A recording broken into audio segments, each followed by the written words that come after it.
ಎಲ್ಲರಿಗೂ ನಮಸ್ಕಾರ ವೀಕ್ಷಕರೇ. ಧನಸ್ಸು ರಾಶಿಯವರೇ, ಈ ಒಂದು ವಿಶೇಷವಾಗಿರುವಂತಹ ಏಪ್ರಿಲ್ 15, 16, 17, 18, 19 ದಿನಗಳ ನಂತರ ನಿಮ್ಮ ಜೀವನದಲ್ಲಿ ಈ 3 ಸ್ಥಳಗಳಿಗೆ ತಪ್ಪಾಗಿ ಕೂಡ ಹೋಗಬೇಡಿ. ಹೋದರೆ ನಿಮಗೆ ದೊಡ್ಡ ದೊಡ್ಡ ಅಪಾಯ ಕಾದಿರುತ್ತದೆ.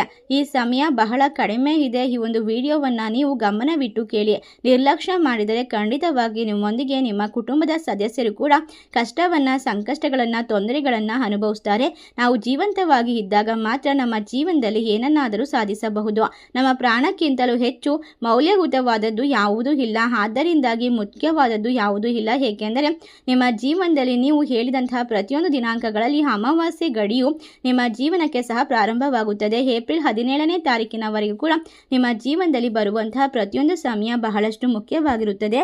ಏಕೆಂದರೆ ಅಮಾವಾಸ್ಯೆ ಬರುತ್ತದೆ. ಅದಕ್ಕೆ ಹಿಂದಿನ ದಿನಗಳ ನಂತರದಲ್ಲಿ ನಿಮ್ಮ ಜೀವನದಲ್ಲಿ ಮತ್ತು ನಿಮ್ಮ ಯಾವುದೇ ರೀತಿಯ ನಕಾರಾತ್ಮಕತೆ ಅಂಶಗಳು ಬಹಳ ಹೆಚ್ಚಾಗಿರುವುದರಿಂದ ಈ 3 ಪ್ರದೇಶಗಳು, ಅಂದರೆ ನಾವು ತಿಳಿಸುವಂತಹ 3 ಪ್ರದೇಶಗಳಲ್ಲಿ ನೀವು ಹೇಳುತ್ತಿರುವಂತಹ ದಿನಾಂಕಗಳಲ್ಲಿ ಅಷ್ಟೇ ಅಲ್ಲದೆ ಅಪ್ಪಿತಪ್ಪಿ ಕೂಡ ಹೋಗಬೇಡಿ. ಏಕೆಂದರೆ ದುಷ್ಟ ಶಕ್ತಿಗಳು ಬಹಳ ಹೆಚ್ಚಾಗಿರುತ್ತದೆ. ಒಟ್ಟಾರೆಯಾಗಿ ಧನಸ್ಸು ರಾಶಿಯವರ ಜೀವನ ಹೇಗಿದೆ ಮತ್ತು ಅವರ ಜೀವನದಲ್ಲಿ ಅನುಭವಿಸುತ್ತಿರುವಂತಹ ಪ್ರತಿಯೊಂದು ಸಮಸ್ಯೆ ಕೂಡ ಹೇಗಿದೆ, ಎಲ್ಲ ರೀತಿಯ ಸಮಸ್ಯೆಗೆ ಪರಿಹಾರ ಏನು ಅಂತ ಮೊದಲಿಗೆ ನೋಡ್ತಾ ಹೋಗೋಣ. ಆ ನಂತರ ಆ ಒಂದು ವಿಶೇಷವಾದ ಜಾಗಗಳನ್ನು ನಾನು ತಿಳಿಸಿಕೊಡ್ತೇನೆ. ನೀವು ಬಹಳಷ್ಟು ಎಚ್ಚರಿಕೆಯಿಂದ ಇದ್ದಾಗ ಮಾತ್ರ ನಿಮ್ಮ ಜೀವನದಲ್ಲಿ ಎಲ್ಲವನ್ನ ಸಾಧಿಸೋಕೆ ಸಾಧ್ಯವಾಗುತ್ತೆ. ಪ್ರತಿಯೊಂದು ಕ್ಷೇತ್ರದಲ್ಲೂ ಕೂಡ ವಿಶೇಷವಾಗಿ ಲಾಭವನ್ನು ಕಂಡುಕೊಳ್ಳೋಕೆ ಸಾಧ್ಯವಾಗುತ್ತೆ. ಈ ಸಮಯದಲ್ಲಿ ಆಗುವಂತಹ ತಪ್ಪುಗಳು, ಆದ್ದರಿಂದ ನೀವು ಮಾಡುವಂತಹ ಈ ಪ್ರದೇಶಗಳಿಗೆ ಹೋಗುವಂತಹ ಎಲ್ಲ ರೀತಿಯ ತೊಂದರೆಗಳನ್ನು, ನಕಾರಾತ್ಮಕವಾಗಿ ಇರುವಂತಹ ಸಮಸ್ಯೆಗಳನ್ನು ದೂರ ಮಾಡಿಕೊಳ್ಬೇಕಾಗುತ್ತೆ. ಒಟ್ಟಾರೆಯಾಗಿ ನಿಮ್ಮ ಜೀವನ ಇನ್ನು ಮುಂದೆ ಅದ್ಭುತ ಮತ್ತು ಶಕ್ತಿಯುತವಾಗಿರುತ್ತೆ. ಅಷ್ಟೇ ಅಲ್ಲದೆ ಯಾವುದೇ ರೀತಿಯ ತೊಂದರೆಗಳು ಬಂದರೂ ಕೂಡ ಅದನ್ನು ನಿರ್ವಹಿಸುವಂತಹ ಸಾಮರ್ಥ್ಯ ಮತ್ತು ಶಕ್ತಿಯನ್ನು ಬರಮಾಡಿಕೊಳ್ಳುವಂತಹ ಧೈರ್ಯವನ್ನು ಈ ಸಮಯದಲ್ಲಿ ಹೊಂದಬಹುದಾಗಿದೆ. ಹೌದು, ಒಟ್ಟಾರೆಯಾಗಿ ಈ ಸಮಯದಲ್ಲಿ ನಿಮ್ಮ ಜೀವನದಲ್ಲಿ ಒಂದು ವ್ಯತ್ಯಾಸವೊಂದು ಕಂಡು ಬರುತ್ತದೆ. ಆ ವ್ಯತ್ಯಾಸವು ನಿಮ್ಮ ಮನಸ್ಸಿನಲ್ಲಿ ಅಂತಹ ಸ್ಥಳದಿಂದ ಪ್ರಾರಂಭವಾಗುತ್ತದೆ. ಇಷ್ಟು ದಿನ ಗೊತ್ತಿದ್ದೋ ಗೊತ್ತಿಲ್ಲದೆ ಹೋಗಿದ್ದೀರಿ, ಆದರೆ ಇನ್ನು ಮುಂದೆ ಈಗ ಹೋಗಬೇಡಿ. ಹಾಗೆ ಹೋದರೆ ನಿಮ್ಮ ಜೀವನದಲ್ಲಿ ಈ ಕೆಟ್ಟ ಪರಿಣಾಮವನ್ನು ಖಂಡಿತವಾಗಿ ನಿಮ್ಮನ್ನು ಕಾಡುತ್ತಾನೆ ಇರುತ್ತದೆ. ಆದ್ದರಿಂದಾಗಿ ಮುನ್ನೆಚ್ಚರಿಕೆಗಾಗಿ ಈ ಸಮಯದಲ್ಲಿ ಈ ವಿಡಿಯೋವನ್ನು ಎಲ್ಲೂ ಕೂಡ ಸ್ಕಿಪ್ ಮಾಡದೆ ಪೂರ್ತಿಯಾಗಿ ನೋಡಿ. ನಿಮ್ಮ ಇಷ್ಟ ದೇವರು ಹಾಗೂ ನಿಮ್ಮ ಕುಲದೇವರ ಹೆಸರನ್ನ ಕಮೆಂಟ್ ಮಾಡಿ. ದೇವರನ್ನ ಅತಿಯಾಗಿ ನಂಬುವ ವ್ಯಕ್ತಿಗಳು ಮತ್ತು ನಮ್ಮ ಪ್ರಾಣಕ್ಕಿಂತಲೂ ಮುಖ್ಯವಾದದ್ದು ಯಾವುದೂ ಇಲ್ಲ. ಈ ವಾರಾಹಿ ದೇವಿಯು ನಿಮ್ಮ ಜೀವನದಲ್ಲಿ ಅದೃಷ್ಟವನ್ನ, ಸಂಕೇತಗಳನ್ನು ನಿಮ್ಮ ಕಣ್ಣುಗಳ ಮುಂದೆ ತರುತ್ತಾರೆ. ಏಕೆಂದರೆ ಈ ರಾಶಿಯವರು ದೇವರನ್ನ ಅತಿಯಾಗಿ ನಂಬುವಂತಹ ವ್ಯಕ್ತಿಗಳಾಗಿರ್ತಾರೆ. ಧನಸ್ಸು ರಾಶಿಯವರು ಯಾವುದೇ ಕೆಲಸ ಮಾಡಿದರೂ ಕೂಡ ಅವರ ಮನಸ್ಸಿನಲ್ಲಿ ಯಾವಾಗಲೂ ದೇವರ ನಾಮಸ್ಮರಣೆ ಮಾಡ್ತಾ ಇರ್ತಾರೆ. ಕಳೆದ ಕೆಲವು ಸಮಯದಿಂದ ಈ ರಾಶಿ ಚಕ್ರದವರ ಮಾನಸಿಕವಾಗಿ, ದೈಹಿಕವಾಗಿ ಎಲ್ಲ ರೀತಿಯ ಸಮಸ್ಯೆಗಳನ್ನು ಎದುರಿಸುವಂತಹ ಶಕ್ತಿಯನ್ನು ಹೊಂದಿದ್ದಾರೆ. ಅನೇಕ ರೀತಿಯಲ್ಲಿ, ಅಂದರೆ ಅವರು ಮಾಡುವಂತಹ ಉದ್ಯೋಗದಲ್ಲೇ ಇರಬಹುದು, ವ್ಯಾಪಾರದಲ್ಲೇ ಇರಬಹುದು, ಅನೇಕ ರೀತಿಯ ಮಾನಸಿಕ ಒತ್ತಡವನ್ನು ಎದುರಿಸಬೇಕಾಗಿ ಬರುತ್ತೆ. ನಿದ್ರೆ ಇಲ್ಲದ ರಾತ್ರಿಗಳನ್ನು ಕಳೆದಿದ್ದಾರೆ. ನಿಮ್ಮ ಕಷ್ಟಗಳಿಂದ ಎಷ್ಟೋ ನೊಂದಿ ಹೋಗಿದ್ದಾರೆ. ಈ ಅನುಭವಿಸುತ್ತಿರುವಂತಹ ಪ್ರತಿಯೊಂದು ಕಷ್ಟ, ಸಂಕೋಚಗಳು, ನಿಮ್ಮ ಜೀವನದಲ್ಲಿ ಅವಮಾನಗಳು ನಿಮ್ಮನ್ನು ಹೈರಾಣ ಮಾಡಿದೆ. ಆದ್ದರಿಂದ ನಿಮ್ಮ ಜೀವನವನ್ನು ಒಂದು ಉತ್ತಮ ರೀತಿಯಲ್ಲಿ ಸಾಗಿಸಬೇಕು, ನೆಮ್ಮದಿಯನ್ನು ಬರಮಾಡಿಕೊಳ್ಬೇಕು ಅಂತ ಆಸೆ ಪಡ್ತಾ ಇದ್ರೆ ಖಂಡಿತವಾಗಿ ಈ ಸಮಯದಲ್ಲಿ ಏಪ್ರಿಲ್ 15ರಿಂದ 20ನೇ ತಾರೀಕಿನವರೆಗೂ ಕೂಡ ನಿಮ್ಮ ಜೀವನಕ್ಕೆ ಒಬ್ಬ ಹೊಸ ವ್ಯಕ್ತಿ ಕೂಡ ಪ್ರವೇಶವಾಗ್ತಾರೆ. ಆ ವ್ಯಕ್ತಿ ಬಂದ ನಂತರ ನಿಮ್ಮ ಜೀವನದಲ್ಲಿ ಹೊಸದಾದ ಒಂದು ವಿಶೇಷತೆಯಿಂದ ತುಂಬಿರುವಂತಹ ಪ್ರಯಾಣ ಪ್ರಾರಂಭವಾಗುತ್ತೆ. ಅದರ ಹೊರತಾಗಿ ಕೂಡ ನೀವು ಈ 3 ಸ್ಥಳಗಳಿಗೆ ಹೋಗೋದನ್ನು ತಪ್ಪಿಸಬೇಕಾಗುತ್ತೆ. ಏಕೆಂದರೆ ಕೆಲವರ ಬಾಯಿಂದ ಬರುವಂತಹ ಮಾತುಗಳು ಹೇಗಿರುತ್ತದೆ ಎಂದರೆ, ಯಾವುದೇ ಜನ್ಮದಲ್ಲಿ ಸುಖವಿಲ್ಲದೆ ದೇವರು ನಿಮ್ಮನ್ನು ಕಷ್ಟಗಳಿಗಾಗಿ ಸಿದ್ಧಪಡಿಸಿದ್ದಾನೆ, ಪಾಪ ಮಾಡಿದ್ದೇವೆ ನಾವು ಯಾವ ರೀತಿ ಅನ್ನುವಂತಹ ಹಲವಾರು ಪ್ರಶ್ನೆಗಳು ನಿಮ್ಮನ್ನು ಹೈರಾಣ ಮಾಡ್ತಾ ಹೋಗುತ್ತದೆ. ಆದರೂ ಕೂಡ ನಿಮ್ಮ ಜೀವನದಲ್ಲಿ ನೀವು ಎಲ್ಲವನ್ನ ಕೂಡ ನಿರ್ವಹಿಸುವಂತಹ ಸಾಮರ್ಥ್ಯವನ್ನು ಪಡೆದುಕೊಂಡಿದ್ದೀರಾ. ನಿಮ್ಮ ಪರಿಸರಕ್ಕೆ ಅನುಗುಣವಾಗಿ ನಿಮ್ಮ ಬಾಯಿಂದ ಬರುವಂತಹ ಮಾತುಗಳೇ ಅಂಥದ್ದಾಗಿರುತ್ತದೆ. ಕಷ್ಟಪಟ್ಟು ನೀವು ಎಷ್ಟೇ ಕೆಲಸ ಮಾಡಿದರೂ ಕೂಡ ಆ ಕೆಲಸದಲ್ಲಿ ಯಾವುದೇ ಸಮೃದ್ಧಿ ಸಿಗ್ತಾ ಇಲ್ಲ ಮತ್ತು ಅವಕಾಶಗಳು ಸಿಗ್ತಾ ಇಲ್ಲ ಅಂದಾಗ, ಸಂತೋಷವಿಲ್ಲದಿದ್ದಾಗ, ಹೆಣ್ಣು ಮಕ್ಕಳಾಗಿರಬಹುದು, ಗಂಡು ಮಕ್ಕಳಾಗಿರಬಹುದು, ನೀವು ನೆನಪಿನಲ್ಲಿ ಇಟ್ಟುಕೊಳ್ಬೇಕಾಗಿದ್ದು, ನಾನು ನಿಮಗೆ ಎಷ್ಟು ವಿವರಗಳನ್ನಾಗಿ ಹೇಳುತ್ತಿದ್ದೇನೆ. ಇದು ಹೋಗಬಾರದ ಸ್ಥಳಗಳಲ್ಲಿ ಮೊದಲನೆಯ ಸ್ಥಳವನ್ನು ಕೂಡ ತಿಳಿಸಿಕೊಡ್ತೇನೆ. ಅಷ್ಟೇ ಅಲ್ಲದೆ ಈ ಸಂದರ್ಭದಲ್ಲಿ ನಿಮ್ಮ ಜೀವನದಲ್ಲಿ ನೀವು ಯಾವುದೇ ರೀತಿಯ ಕೆಲಸ, ಕಾರ್ಯಕ್ಷೇತ್ರ ನಿರ್ವಹಿಸ್ತಾ ಇದ್ರೂ ಕೂಡ ಎಲ್ಲವನ್ನ ಅದೃಷ್ಟದ ಪೂರ್ತಿಯಾಗಿ ನಡೆಸ್ಕೊಳ್ಬೇಕು ಅಂತಂದರೆ ಖಂಡಿತವಾಗಿ ನಿಮ್ಮ ಜೀವನಕ್ಕೆ ಒಬ್ಬ ವಿಶೇಷವಾದ ವ್ಯಕ್ತಿ ಕಾಲಿಡ್ತಾರೆ. ಒಟ್ಟಾರೆಯಾಗಿ ನಿಮ್ಮ ಜೀವನದಲ್ಲಿ ಧೈರ್ಯ ಮತ್ತು ನಾಯಕತ್ವದ ಸಂಕೇತವಾಗಿರುವಂತಹ ಶಕ್ತಿಶಾಲಿ ದಿನಗಳನ್ನು ಬರಮಾಡಿಕೊಳ್ತೀರಾ. ಏಪ್ರಿಲ್ 15ರಿಂದ 20ನೇ ತಾರೀಕಿನವರೆಗೂ ಕೂಡ ನಿಮ್ಮ ಜೀವನದಲ್ಲಿ ಇನ್ನು ಮುಂದೆ ಹೊಸ ವ್ಯಕ್ತಿ ಆಗಮನ ಶಕ್ತಿ ಮತ್ತು ಧೈರ್ಯವನ್ನು ತುಂಬುತ್ತೆ. ನಿಮ್ಮ ಆತ್ಮವಿಶ್ವಾಸ ಜಾಸ್ತಿ ಆಗುತ್ತೆ.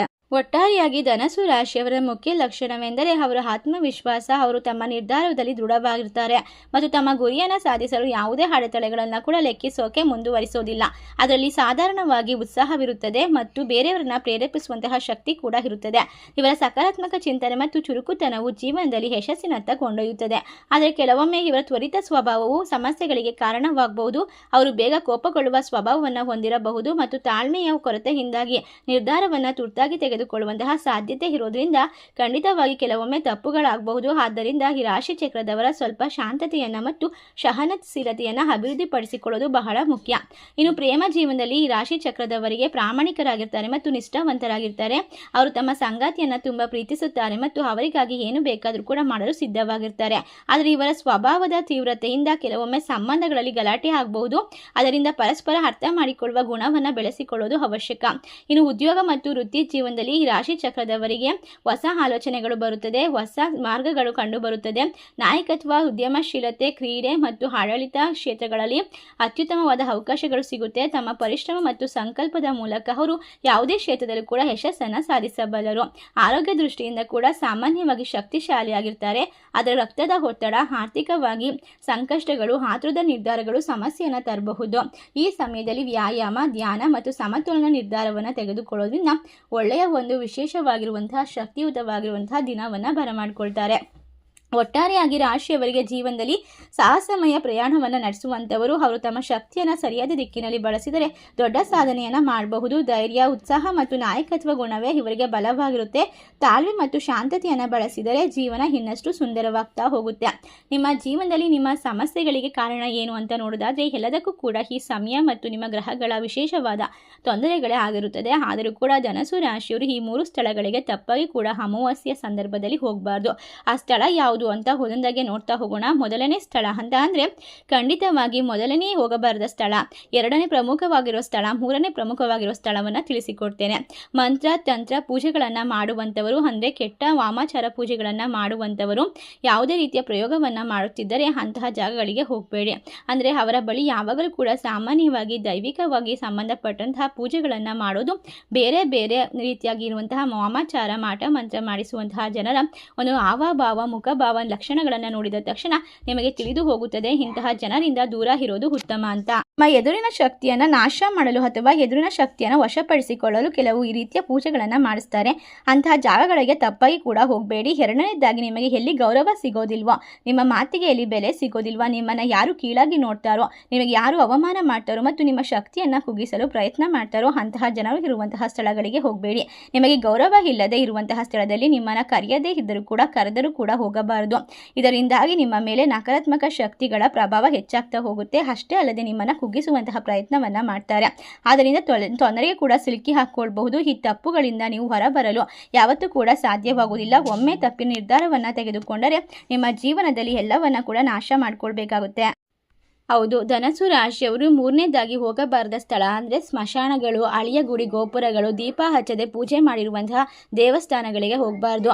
ಇದರಿಂದಾಗಿ ನಿಮ್ಮ ಮನಸ್ಥಿತಿ ಮತ್ತು ಮನಸ್ಥಿತಿ ಹಾಳಾಗುತ್ತೆ. ಏಪ್ರಿಲ್ 15, 16, 17, 18, 20ನೇ ತಾರೀಕಿನವರೆಗೂ ಕೂಡ ಈ ಜಾಗಗಳಿಗೆ ಹೋಗೋದನ್ನು ಖಂಡಿತವಾಗಿ ತಪ್ಪಿಸಬೇಕು. ಹಾಗೆ ಏಪ್ರಿಲ್ ತಿಂಗಳು ಪೂರ್ತಿ ಕೂಡ ಹೋಗಬಾರದು ಅಂತ ಹೇಳಲಾಗುತ್ತೆ. ಏಕೆಂದರೆ ಇಂತಹ ವಾತಾವರಣದಲ್ಲಿ, ಇಂತಹ ಸಮಯಗಳಲ್ಲಿ ನೀವು ರಾಹುಕೇತುಗಳ ಪ್ರಭಾವದಿಂದಾಗಿ ಅವರಲ್ಲಿರುವಂತಹ ರಾಕ್ಷಸರು ಈ ಸಮಯದಲ್ಲಿ ಹೆಚ್ಚಾಗಿ ಒಂದು ಜಾಗೃತರಾಗಿರ್ತಾರೆ. ನೀರು ಹರಿಯುವಂತಹ ಸ್ಥಳಗಳಿಗೆ ಹೋಗೋದನ್ನು ಕೂಡ ತಪ್ಪಿಸಬೇಕಾಗುತ್ತೆ. ಈ ಸಮಯದಲ್ಲಿ ಖಂಡಿತವಾಗಿ ನಿಮ್ಮ ಜೀವನವನ್ನು ಅವರು ಕೈಯಲ್ಲಿ ಇಟ್ಟಂತೆ ಮತ್ತು ನಕಾರಾತ್ಮಕತೆಯಿಂದ ಸಂಪೂರ್ಣವಾಗಿ ನಿಮ್ಮ ಮೇಲೆ ಬೀಳುತ್ತದೆ. ಅಂಥವರ ಹೊಸ್ತಿಲನ್ನು ಕೂಡ ನೀವು ತುಳಿಯಬಾರದು. ಆದ್ದರಿಂದ ಈ ಒಂದು ಸಂದರ್ಭದಲ್ಲಿ ಅವರು ಕೊಟ್ಟಂತಹ ಗುಟುಕು ನೀರನ್ನು ಸಹ ನೀವು ಅಪ್ಪಿತಪ್ಪಿಯೂ ಕುಡಿಯಬೇಡಿ. ಏಕೆಂದರೆ ಅಂಥವರ ಕೈಗಳಿಂದ ನೀವು ನೀರನ್ನು ಕುಡಿದಾಗ ಅಮೃತ ಕೂಡ ವಿಷವಾಗುತ್ತದೆ. ಆದ್ದರಿಂದ ಹೊಟ್ಟೆಗೆ ಸಂಬಂಧಪಟ್ಟಂತಹ ಸಮಸ್ಯೆಗಳು ಬರುತ್ತದೆ. ನಿಮ್ಮ ಜೀವನದಲ್ಲಿ ಆರೋಗ್ಯ ಸಮಸ್ಯೆಗಳನ್ನು ಎದುರಿಸಬೇಕಾಗಿ ಬರುತ್ತದೆ. ಅಂತ ಕೆಟ್ಟ ಕಣ್ಣಿನ ದೃಷ್ಟಿಯವರು ನಿಮ್ಮ ಮೇಲೆ ಕಣ್ಣು ಹಾಕಿದರೆ ನಿಮ್ಮ ದೃಷ್ಟಿ ದೋಷಗಳಿಂದ ಹಲವಾರು ಸಮಸ್ಯೆಗಳನ್ನು ಎದುರಿಸಬೇಕಾಗಿ ಬರುತ್ತದೆ. ಆದ್ದರಿಂದ ಈ ಸಂದರ್ಭದಲ್ಲಿ ಈ ಶಾಖದ ತೀವ್ರತೆ ತುಂಬ ಕಡಿಮೆ ಆಗಿರುತ್ತದೆ. ನಿಮ್ಮ ಮನಸ್ಸು ಶಾಂತವಾಗಿರುತ್ತದೆ. ನಿಮ್ಮ ಮತ್ತು ನಿಮ್ಮ ಮಕ್ಕಳ ಭಕ್ತಿ ಭಾವವು ಯಾವಾಗಲೂ ಕೂಡ ಹೆಚ್ಚಾಗಿರಬೇಕು. ಅಂದರೆ ಖಂಡಿತವಾಗಿ ಈ ಸಮಯದಲ್ಲಿ ವಿಷ್ಣು ಸಹಸ್ರನಾಮವನ್ನು ಪಠಿಸಬೇಕು. ಓಂ ದುಂ ದುರ್ಗಾಯ ನಮಃ ಮಂತ್ರವನ್ನು ಜಪಿಸಬೇಕು. ದುರ್ಗಾದೇವಿಯ ದೇವಸ್ಥಾನಕ್ಕೆ ಹೋಗಿ ಕುಂಬಳಕಾಯಿ ದೀಪವನ್ನು ಹಚ್ಚೋದ್ರಿಂದ ಖಂಡಿತವಾಗಿ ಸಮಸ್ಯೆಗಳು ದೂರವಾಗುತ್ತೆ. ಅಷ್ಟೇ ಅಲ್ಲದೆ ನಿಂಬೆ ಹಣ್ಣಿನ ದೀಪವನ್ನು ಆರಾಧನೆ ಮಾಡೋದ್ರಿಂದ ಕೂಡ ಮನೆಯಲ್ಲಿ ಬರ್ತಕ್ಕಂಥ ನೆಗೆಟಿವ್ ಎನರ್ಜಿ, ನಕಾರಾತ್ಮಕ ಶಕ್ತಿಗಳ ತೊಂದರೆಗಳನ್ನು ಪರಿಹಾರ ಮಾಡಿಕೊಳ್ಬಹುದು. ಖಂಡಿತವಾಗಿ ಯಾವುದೇ ಸಮಸ್ಯೆಗಳು ಬಂದರೂ ಕೂಡ ದೇವರ ಆಶೀರ್ವಾದಕ್ಕೆ ಎಲ್ಲವನ್ನ ದೂರ ಮಾಡುವಂತಹ ಶಕ್ತಿ ಇರುತ್ತದೆ. ದೇವರ ಆಶೀರ್ವಾದವಿಲ್ಲದೆ ಒಂದು ಹುಲ್ಲು ಕಡ್ಡಿ ಕೂಡ ಜರುಗಲು ಸಾಧ್ಯವಿಲ್ಲ. ಈ ಸಮಯದಲ್ಲಿ ನಿಜವಾಗಿ ನಿಮ್ಮ ಕನಸುಗಳನ್ನು ನನಸು ಮಾಡಿಕೊಳ್ಳಬಹುದು. ನಿಮ್ಮ ಹೊಸ ಜೀವನವನ್ನು ಪ್ರಾರಂಭಿಸೋಕೆ ಈ ಮೂರು ನಾವು ತಿಳಿಸಿರುವಂತಹ ವಿಶೇಷವಾಗಿರುವಂತಹ ಮಾಹಿತಿಗಳ ಬಗ್ಗೆ ಕಣ್ಣಿಡುವುದಂತ ಎಚ್ಚರಿಕೆಯಿಂದ ಇರುವುದಂತೂ ಬಹಳ ಮುಖ್ಯವಾಗಿರುತ್ತೆ. ನಿಮ್ಮ ಪ್ರತಿ ಕೆಲಸವು ದೇವರ ಒಂದು ವಿಶೇಷವಾದ ಆಶೀರ್ವಾದದ ಮೂಲಕ ಸಾಧಿಸೋದನ್ನು ಮರಿಬೇಡಿ. ಈ ಸಮಯದಲ್ಲಿ ನಿಮ್ಮ ಮನೆಯಲ್ಲಿ, ನಿಮ್ಮ ಜೀವನದಲ್ಲಿ ಯಾವಾಗಲೂ ಕೂಡ ಅದೃಷ್ಟ ಸಿಗ್ತಾ ಹೋಗುತ್ತೆ. ತೊಂದರೆಗಳಿಂದ ಪರಿಹಾರವನ್ನು ಪಡೆದುಕೊಳ್ತಾ ಹೋಗ್ತೀರಾ, ನೆಮ್ಮದಿಯನ್ನು ಕಂಡುಕೊಳ್ತಾ ಹೋಗ್ತೀರಾ. ಆದ್ದರಿಂದ ನಾವು ತಿಳಿಸಿರುವಂಥ ಈ ಪರಿಹಾರ ಮಾರ್ಗವನ್ನು ಅನುಸರಿಸಿ ಅಂತ ಹೇಳ್ತಾ ನಿಮ್ಮ ಕಷ್ಟಗಳಿಂದ ಸಂಪೂರ್ಣವಾಗಿ ಮುಕ್ತಿಯನ್ನು ಪಡೆದುಕೊಳ್ಳುವಂತಹ ಸಂದರ್ಭ ಇದಾಗಿರಲಿ.